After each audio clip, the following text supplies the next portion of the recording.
গল্পটি শুরু হয় আমাদের গল্পের হিরোইন জিকে দেখিয়ে, যে কিনা তখন পরীক্ষা দিতে বের হচ্ছিল, তাই সে তার লাকি ব্রেসলেট পরে নিচ্ছিল। এই ব্রেসলেট ছাড়া সে কোনো পরীক্ষা দিতেই যায় না, আর এটাকে জোড়া ব্রেসলেট বা কাপড় ব্রেসলেটও বলা হয়ে থাকে। যার আরেকটা ব্রেসলেট গল্পের হিরো জিংকে সে দিয়েছিল, কিন্তু এদিকে জি এর সবসময়ই মনে হতো জিং এর তার উপর কোনো ইন্টারেস্টই হয়তো নেই। এরপর বাসে যাওয়ার পথে সে বাইরে হঠাৎ করে সাইকেলে জিংকে দেখতে পায় এবং কোথায় যেন সে কল্পনায় হারিয়ে যায়। তখন বাস ড্রাইভার হর্ন দিলে সে তখন বাস্তবে ফিরে আসে, আর তখন আমরা জানতে পারি আসলে বাসটি নষ্ট হয়ে গিয়েছে, যার কারণে ড্রাইভার সবাইকে নামতে বলছে। তখন জি নামতে গিয়ে জিং এর সাইকেলের সামনে পড়ে যায়, আর এখানে ছোটখাটো একটা অ্যাক্সিডেন্ট হয়ে যায়, যেখানে জি এর লাকি ব্রেসলেট ছিঁড়ে জিং এর সাইকেলে আটকে যায়। যেটা না দেখে জি এরপর তাড়াহুড়ো করে এক্সাম দিতে চলে আসে, কিন্তু দেরি হবার কারণে সে ভালো করে এক্সাম দিতে পারে না, আর তার রেজাল্ট তখন ফেল আসে। তাই তাকে সেই ক্লাস থেকে বের করে অন্য ক্লাসে দেয়া হয়, যেমন ক্লাস এ থেকে বের করে কেতে দেয়া হয়। এরপর সে যখন কেতে চলে আসে তখন এখানে পরিস্থিতি দেখে তার অনেক খারাপ লাগে, কারণ এটা ছিল স্কুলের সব থেকে বাজে একটা ক্লাস। এখানে কোনো স্টুডেন্টরা তেমন কেয়ারফুলি ছিল না। এর সাথে জি তখন আরো দেখতে পায় এখানে কেউ তেমন সিরিয়াসই না, কেউ মোবাইল চালাচ্ছে তো কেউ মেকআপ করছে, আবার কেউ কেউ তো মারামারিও করছে। ঠিক এমন সময় ক্লাসে টিচার চলে আসে, আর টিচার এসে নিউ স্টুডেন্ট হিসেবে জিকে তখন সবার সাথে পরিচয় করিয়ে দেয়, আর বলে ক্লাস এ থেকে আসা জিকে কে না জানে। এর সাথে টিচার এটাও বলে ক্লাস মনিটর অসুস্থ, তাই আমি তোমাকে এই ক্লাসের ক্লাস মনিটর বানাচ্ছি। যেটা শুনে তখন জি বলে সে ক্লাস মনিটর হতে পারবে না, কারণ সে তো রিটেক এক্সাম দিয়ে দ্রুত আবার ক্লাস এতে চলে যাবে। তখন টিচার বলে তাহলে তুমি দ্রুত এক্সাম দিয়ে ক্লাস এতে চলে যাও, কিন্তু জি বলে তার লাকি ব্রেসলেট হারিয়ে গিয়েছে বলে সে এখন আর এক্সাম দিতে পারবে না।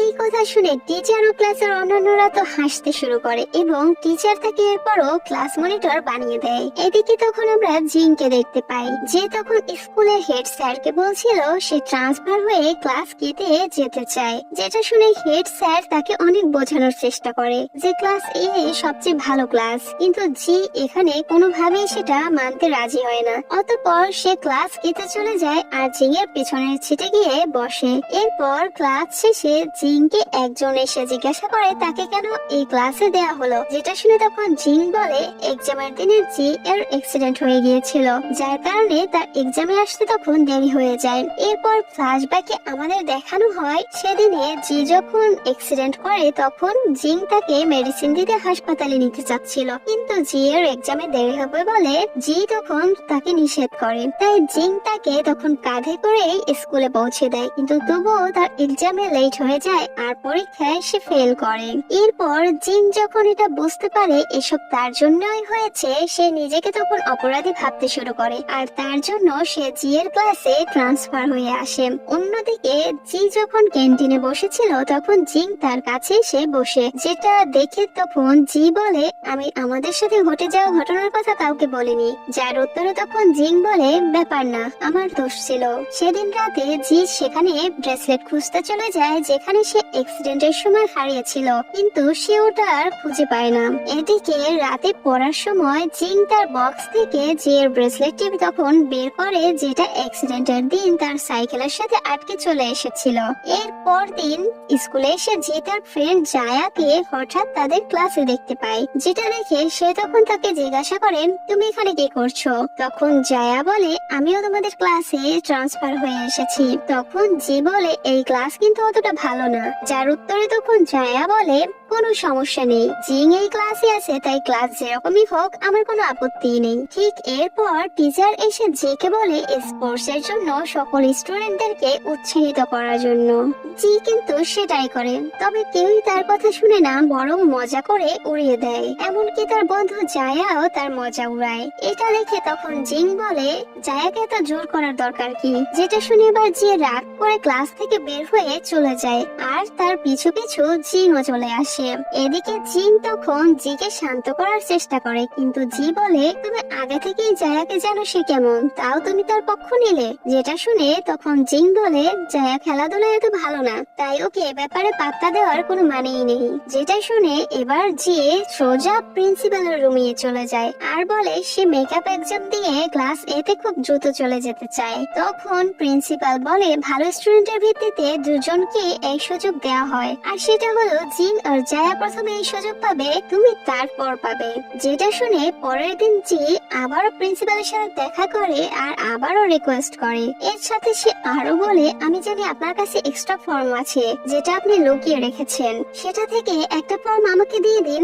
এতে প্রিন্সিপাল তখন খুব রেগে যায় আর তার ক্লাস টিচারকে এই ব্যাপারে জানিয়ে দেয়। যেটা শুনে এরপর টিচার ক্লাসে গিয়ে সেদিন সবাইকে কড়া করে পড়াশোনায় মনোযোগী হতে বলে। ঠিক সেই দিনই জিং জায়াকে এবার স্পোর্টসে অ্যাটেন্ড করার জন্য বলে, যার উত্তরে তখন জায়া বলে আমি স্পোর্টসে অংশ নিলেই কি আর না নিলেই বাকি, তুমি কি আমায় পাত্তা দেবে? আচ্ছা তুমি তো জিকে পছন্দ করো তাই না? যেটা শুনে জিং এবার জায়াকে বোঝানোর হাল ছেড়ে দেয়। এর পরের দিন টিচারের রুমে জি আর জিং চলে আসে। তখন টিচারের সাথে কথা বলে জিং তার ফর্মটি জিকে দিয়ে দেয়। যেটা দেখে তখন টিচার বলে তুমি তোমার ফর্ম জিকে কেন দিলে? তখন জিং বলে আমার ফর্ম আমি যাকে খুশি দিতে পারি। যার উত্তরে তখন টিচার বলে তাহলে এর জন্য তোমাকে জরিমানা দিতে হবে, যেটা জিং এর কাছে আসলে তেমন কোনো ব্যাপারই ছিল না।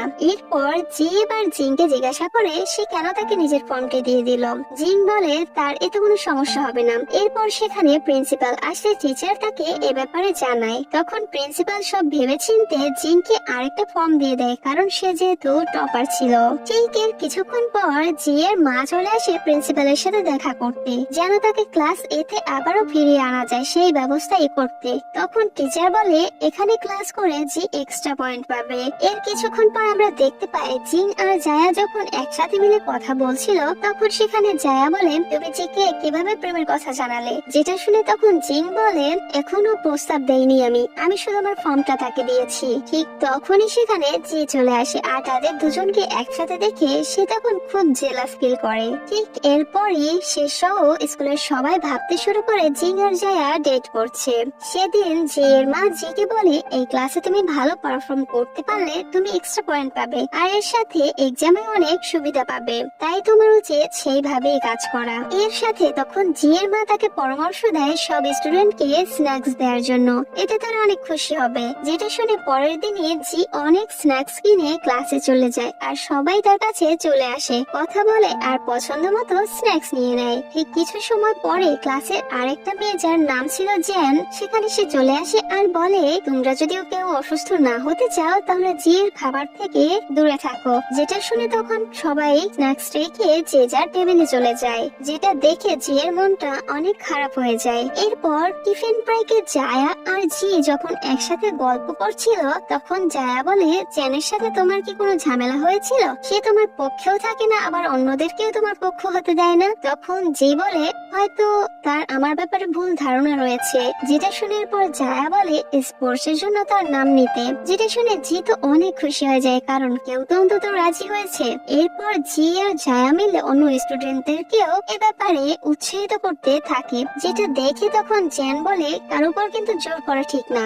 অন্যদিকে জায়া জিনকে গিয়ে বলে জি আর জেনের মধ্যে কি ঝামেলা চলছে, এ ব্যাপারে তুমি কি কিছু জানো? তখন জিন বলে কই না তো, আমি তো কিছুই জানি না। তখন আরেকটা মেয়ে সেখানে এসে বলে জেনের সাথে জোয়াং নামের একটা ছেলের ভালো সম্পর্ক ছিল হয়তো, কিন্তু জি এর জন্য জোয়াং হয়তো তার সাথে তেমন কথা বলে না, যার কারণে জিকে এখন জেন শত্রু মনে করে। এর কিছুদিন পর ক্লাসের রেজাল্ট চলে আসে, সেখানে জিন আর জায়া বরাবরের মতোই টপরে। যেটা দেখে সবাই বলাবলি করতে থাকে দেখো দেখো তারা টপার আবার কাপ হলো। যেটা শুনে জি এর মনটা খুব খারাপ হয়ে যায়। ওদিকে একজন বলে জিং তো তার ফর্ম জিকে দিয়ে দিয়েছে, আমার মনে হয় জিং হয়তো জিকে পছন্দ করে। ঠিক অন্যদিকে জিংকে প্রিন্সিপাল তার অফিসে ডেকে ম্যাথ টেস্ট কম্পিটিশনের তারিখ বলে, কিন্তু জিং সেটা মানা করে দেয় আর বলে সে টেস্ট দেবে না। কিন্তু প্রিন্সিপাল বলে তুমি আগেরবার মেডেল এনেছো তাই এবারও তোমাকে যেতে হবে। যেটা শুনে জিং এবার মুড খারাপ করে ক্লাসে বসেছিল। তখন জি তার কাছে কি যেন শুনতে আর চলে আসলে তার মুড খারাপ দেখে জিজ্ঞাসা করে যে তার কি হয়েছে। জিং তাকে সব কথা তখন খুলে বলে। সব শুনে জি বলে আমার কম্পিটিশনে তো যাওয়া উচিত। যেটা শুনে এবার জিং জির উপর রাগ করে ক্লাস থেকে তখন বেরিয়ে যায়। এরপর যখন জি বাগানে বসেছিল তখন জিং তার কাছে গিয়ে তার খারাপ ব্যবহারের জন্য ক্ষমা চায় আর বলে এখন ক্লাসে মিটিং হচ্ছে, সেটা খুবই বোরিং, তাই আমি এখানে চলে এসেছি।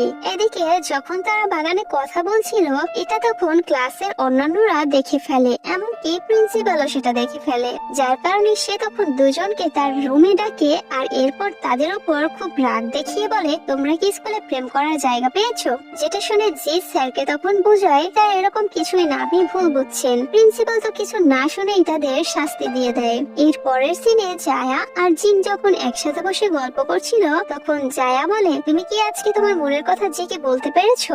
যেটা শুনে তখন জিং বলে না, সে সব বলেনি। তখন জায়া বলে আর কত চান্স তুমি মিস করবে। অন্যদিকে জেনকে জোয়াংয়ের সাথে কথা বলার ব্যাপারে হেল্প করে জি, যেটা দেখে জোয়াং তখন জেনকে বলে তুমি আমাকে কিছু বলতে চাও? তখন জেন বলে আমি তোমাকে খুব পছন্দ করি, কিন্তু এতে জোয়াং হেসেই কথাটা তখন উড়িয়ে দেয় আর বলে 100 বছর পর আমি এই কথাটা ভেবে দেখবো। এতে জেনের অনেক মন খারাপ হয়ে যায় আর এদিকে জি এসব কথা তখন আড়াল থেকে শুনে ফেলে আর জোয়াং চলে গেলে সে জেনের কাছে এসে বলে আমি জানতাম না জোয়াং এরকম কাজ করবে, আমি ভেবেছিলাম সে তোমাকে খুব পছন্দ করে। এবার জেন তখন জিজ্ঞাসা করে জিকে তুমি কাকে পছন্দ করো? জি বলে জিংকে। তখন জেন বলে আমিও জানি জিং তোমাকে অনেক পছন্দ করে, এজন্য সে এই ক্লাসে ট্রান্সফার হয়ে এসেছে। যেটা শুনে তখন জি বলে আমারও তার ধারণা ছিল, কিন্তু আমার এখন মনে হয় সে জায়াকে খুব পছন্দ করে। তাছাড়া সে হয়তো তার সাথে অ্যাক্সিডেন্টের জন্য আমার এক্সামে ফেল এসেছে বলে সেভাবে নানাভাবে আমাকে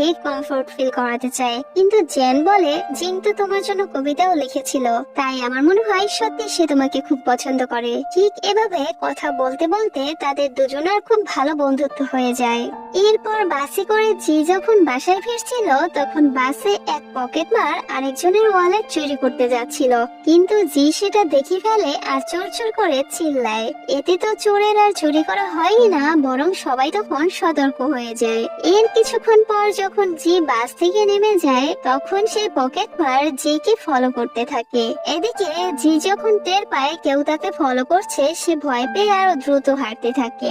ঠিক এক পর্যায়ে কেউ তার কাঁধে হাত রাখে, যেটা দেখে সে ভয়ে ভয়ে পিছনে ফিরে তাকায় আর সে দেখতে পায় সেটা জিং ছিল। তারপর তারা দুজনে দৌড়ে সেখান থেকে পালিয়ে যায়। এদিকে জি এর ম্যাথ রেজাল্ট খুব খারাপ আসে, তাই জিং তাকে ম্যাথে হেল্প করবে বলে কথা দেয়। তাই প্রতিদিন রাত জেগে জিং জি এর জন্য ম্যাথ নোটস তৈরি করে তাকে এনে দেয় আর সেই সাথে নিজের কম্পিটিশনের প্রিপারেশনও সে নেয়, যার জন্য তার ভালো ঘুমই হয় না আর এই জন্য সে ক্লাসে এসে ঘুমিয়ে পড়তো। তো এভাবে একদিন জিং এর ম্যাথ কম্পিটিশনের দিন চলে আসে। সে যখন বাসে করে কম্পিটিশন দিতে যাচ্ছিল তখন সে দেখতে পায় জায়া ক্লাসের বাইরে দাঁড়িয়ে আছে, যেটা দেখে তখন জিং তাকে কল দিয়ে জিজ্ঞাসা করে কি সমস্যা, তুমি বাইরে কেন?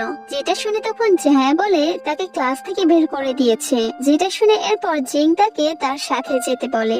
জায়াও এতে তখন রাজি হয়ে যায় আর তাকে চেয়ার আপ করতে জিং এর সাথে চলে যায়। কম্পিটিশন শেষে এরপর তারা ফিরে এলে সবাই ভাবে এদের মধ্যে নিশ্চয়ই কিছু আছে, যেটা দেখে এরপর জায়া ক্লাসে আসলে সবকিছু শুনে সবাই একটু শান্ত হয়। এর কিছুদিনের মধ্যে জিং কম্পিটিশনটি জিতে যায়, কিন্তু এদিকে ক্লাসে স্টুডেন্টদের তখন সিট চেঞ্জ করে বসানো হয় যাতে সবার একটু সমস্যা হয়। জি যেহেতু এই ক্লাসের ক্লাস মনিটর ছিল তাই সে টিচারের কাছে চলে যায়, যেটা দেখে টিচার তাকে বলে তোমার এত সমস্যা কিসের? যেটা শুনে জি ক্লাসে ফিরে এসে ক্লাসের সবার সাথে এই ব্যাপারে আলাপ করে। তখন জোয়াং তার সাথে টিচারের রুমে যেতে রাজি হয় আর তারা গিয়ে বলে টেস্ট চলে এসেছে, এভাবে সিট চেঞ্জ করে দিলে সবার পড়াশোনায় খুব সমস্যা হবে। তখন টিচার তাদের কথা না শুনে উল্টো তাদের বলে তোমরা যদি এক্সামে ভালো মার্কস আনতে পারো তবেই আবার যে যার সিট ফিরে পেয়ে যাবে।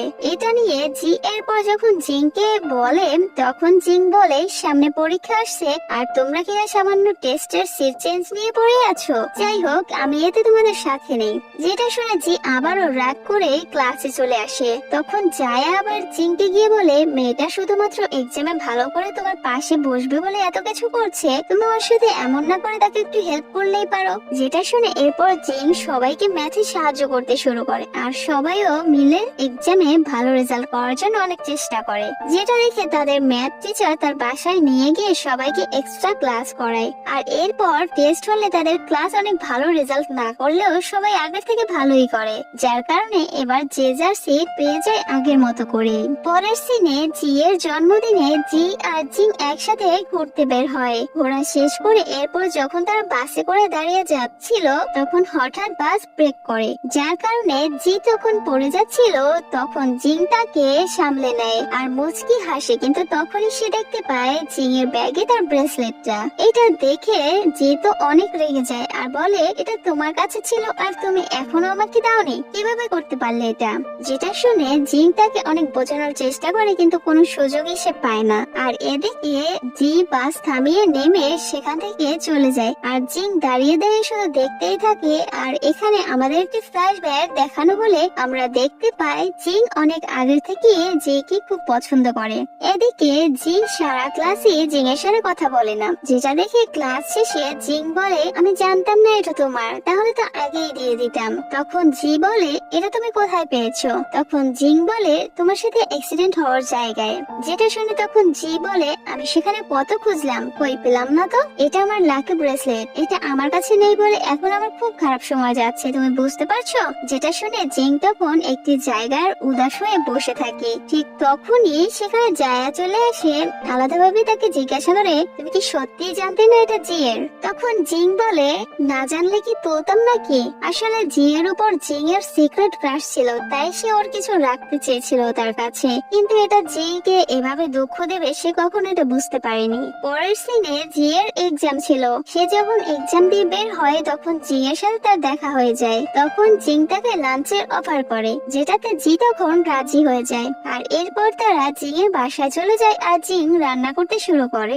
তখন জি জিং এর কাছে ক্ষমা চায় আর বলে, এই ব্রেসলেটটি আমার খুব প্রিয়। যেটা শুনে তখন জিং বলে, আমারই ভুল ছিল, আমারই উচিত ছিল তোমাকে এটা ফেরত দেয়া। তখন জি বলে, ওটা আমার লাকি ব্রেসলেট, সব বিপদ থেকে আমাকে রক্ষা করে, ভালো কিছু করে। তখন জিং বলে, এটা ছাড়াও তোমার জীবনে ভালো কিছু হবে। পরদিন জায়া আর জি এর মাঝে ঝগড়া লেগে যায় আর এরপরই জায়ার অ্যাক্সিডেন্ট হয়, যার জন্য সে ক্লাসে আসতে পারে না। যেটা দেখে এরপর জি চিন্তা করে সে জায়ার সাথে দেখা করতে যাবে। এটা জিংকে সে বললে তখন জিংও বলে, আমিও তোমার সাথে যাব, আমারও ওকে নোট দিতে যেতে হবে।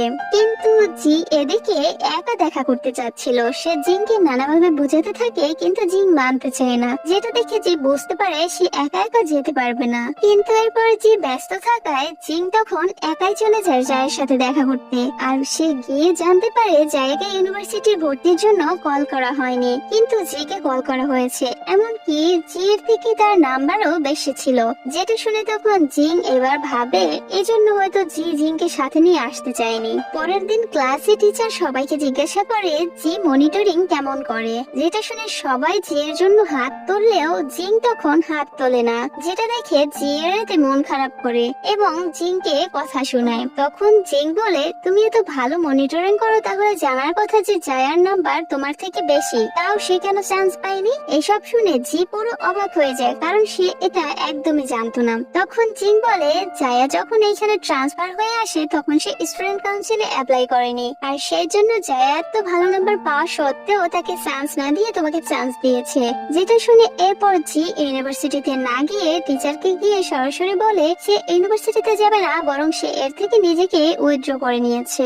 এরপর জিং তাকে নানাভাবে সান্ত্বনা দেওয়ার চেষ্টা করে, কিন্তু কিভাবে দেবে সেটাই সে বুঝতে পারে না। এদিকে জি যখন বাসে করে বাসার দিকে যাচ্ছিল তখন জিং তার পাশে সাইকেল চালিয়ে চালিয়ে যাচ্ছিল, কিন্তু জি এর মনটা এতই খারাপ ছিল যে সে জিংকে একবারও দেখেই না, বরং সে তখন তার হাতের ব্রেসলেট খুলে বাইরে ফেলে দেয় আর সেটা আবারও জিং এর সাইকেলে আটকে যায়। পরের সিনে জায়া আবারও স্কুলে ফিরে আসে আর তার জি এর সাথে সবকিছু আগের মতোই ঠিক হয়ে যায় এবং দুজন দুজনকে সরি বলে। এর পরের দিন ক্লাস টিচার জি কে লুকিয়ে ইউনিভার্সিটির একটা ফর্ম দিয়ে বলে কাউকে না জানাতে, কিন্তু জি যখন এরপর ক্লাসে চলে আসে তখন সেখানে সবার ফর্ম দেখতে পায় আর এর সাথে সেখানে সে জিং এর ফর্মটিও দেখে ফেলে। যেটা দেখে তখন সে জিংকে বলে, তুমি তো বলেছিলে তুমি যাবে না ইউনিভার্সিটিতে, তাহলে ফর্ম কোথা থেকে এলো? তখন জিং শুরু থেকে সবকিছু খুলে বলে যে সে যা যা করেছে সব তার জন্য করেছে। আর এখানে জি তখন বুঝতে পারে জিং আগের থেকেই তার প্রেমে পাগল হয়ে রয়েছে। এরপর একদিন সবাই তাদের ম্যাথ টিচারের স্ত্রীর ফিউনারেলে যাওয়ার জন্য সবাই রেডি হয়, কিন্তু তাদের টিচার সেখানে যেতে নিষেধ করে, এমনকি তাদের ইউনিভার্সিটিতে ভর্তি ভর্তি হবার নাম্বারটাও কেটে দেওয়ার ভয় দেখায়, কিন্তু তারা সেটা পরোয়া করে না বা ভয় পায় না তারা। যার কারণে এরপর সবাই মিলে টিচারের স্ত্রীর ফিউনারালে চলে যায়, যেটা দেখে তাদের ম্যাথ টিচার খুব খুশি হয় আর তাদের সাহস দেয় প্রস্তুতি নেওয়ার এক্সামের জন্য।